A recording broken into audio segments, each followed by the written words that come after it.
Samsung's Galaxy Ring may not provide the same level of detail when it comes to fitness and exercise tracking as some of the competition, like the Oura Ring 4 or Ring-Con Gen 2, but what it does have is the advantage of being part of an overall ecosystem that also includes a smartwatch. You see, Samsung doesn't really want you using the Ring as a standalone device. They want you to see it as part of an overall fitness package that includes your Galaxy phone and smartwatch. And in theory, this is actually a pretty great idea. Smartwatches, with all their biometric and gyroscopic sensors and built-in screens, are great for fitness and exercise tracking, but aren't necessarily super comfortable to wear to bed. And trying to sleep with your smartwatch on every night can also make it more difficult to keep it charged up. Smart rings, on the other hand, while sometimes lacking some of the more detailed health and exercise data of a top-end smartwatch and a display, are often less intrusive and can make excellent sleep trackers. So having both devices in one ecosystem means you can take advantage of the best features of both. But this only works if sleep tracking with the Ring is actually good.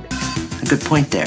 So how good is sleep tracking on the Galaxy Ring? Well, my friends, that is what we are here to find out. And to figure this out, for the past week, I've put the Galaxy Ring up against the Pixel Watch 3 and the Apple Watch Series 10, both of which generally seem to be pretty good sleep trackers, both in my own personal use, as well as in others' more extensive testing. Something worth mentioning is that these devices don't necessarily use the same information to track sleep or determine a sleep score. For example, the Galaxy Ring records your time of sleep, sleep stages, number of sleep cycles, blood oxygen, skin temperature, heart rate, and respiratory rate. The Pixel Watch records your time of sleep, sleep stages, heart rate, oxygen variation, and movement. And the Apple Watch collects data about your time of sleep, sleep stages, your heart rate, respiratory rate, wrist temperature, and doesn't even calculate an overall score. So when looking at results, we will be looking mostly at raw data and not sleep scores, since those scores can be somewhat arbitrary when compared to each other, and the Apple Watch doesn't have one. I love this plan! I'm excited to be a part of it! Let's do it! It's also worth noting that during the test period, I did not wear the Galaxy Watch. This is because the Galaxy Ring and Galaxy Watch work together in handing off different health tracking duties at different times, in order to conserve battery and give you a more complete data set of your health. And since we just went to test the Ring, the watch got the week off. One last thing worth mentioning is that while certain models of the Apple Watch and some Galaxy Watches have sleep apnea tracking, the Pixel Watch and the Galaxy Ring do not. So if that is something that is important to you, the Galaxy Ring is probably not going to be your best option, regardless of its accuracy.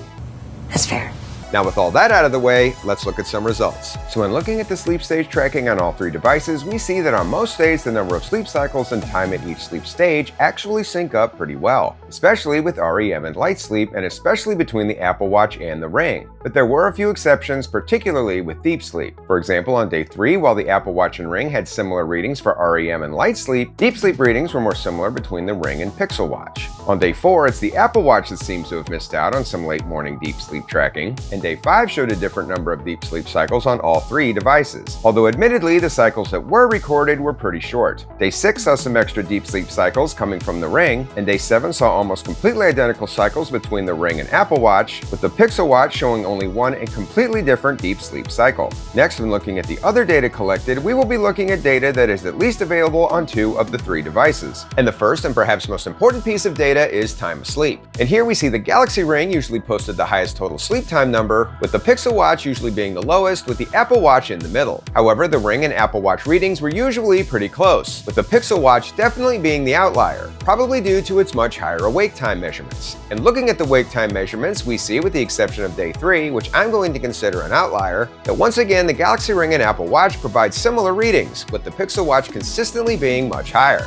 And since I don't remember being awake or struggling with my sleep on these days, I'm going to say that the Pixel Watch is the device that struggled the most with this metric. Moving on to REM sleep, we see that on most days the data collected was very similar. In fact, there was never more than 32 minutes of variation between any of the devices, and on some days the variance was actually less than 10 minutes. And we see similar results with light sleep, with only days 5 and 6 showing more than 30 minutes of variation between all devices, and some days again showing less than 10 minutes. There was definitely more disagreement between the devices with deep sleep. For example, on day 6, there was a 1 hour and 4 minute difference between the Pixel Watch and the Ring. But on most days, the readings were still similar. Heart rate measurements were similar on most days, with the exception of the last day of testing, with the Ring showing 50 beats a minute, which is a much lower reading than any of the other devices recorded on that or any other day. And that includes the Ring itself. If I had to guess, I would say this reading is probably a result of the Ring getting twisted around on my finger, which does happen on some nights. This is an ongoing issue with the Galaxy Ring, and I would say it happens to me about once or twice a month. And while I think this is something that can happen with any smart ring, it seemed to be less of an issue when I tested the Ring-Con Gen 2. Most likely because the Gen 2 has additional speed bumps built into the side of the ring that help keep it in place that the Galaxy Ring doesn't have.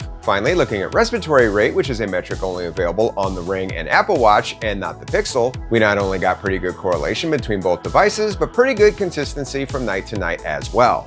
Impressive. So after looking at all the data, what can we conclude about the Galaxy Ring's sleep tracking accuracy? If I'm being honest, with the exception of the wake data captured by the Pixel Watch, the data collected by all three devices on most days was closer than I thought it would be, especially with the light and REM readings as well as the heart and respiratory rate. Yes, on some days there was a bit of disagreement with total time of sleep, awake time, and deep sleep data, but most of that was again caused by the Pixel Watch's high awake times. So overall, while I feel like the Galaxy Ring sleep accuracy isn't perfect, it's good enough for me to ditch my wrist wearables during my slumber. Nice.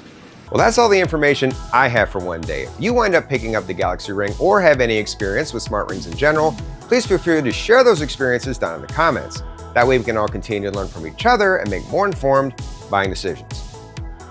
As always, I hope you found this video useful. Thank you for watching. And until next time, this is Rando Tech Info, signing out.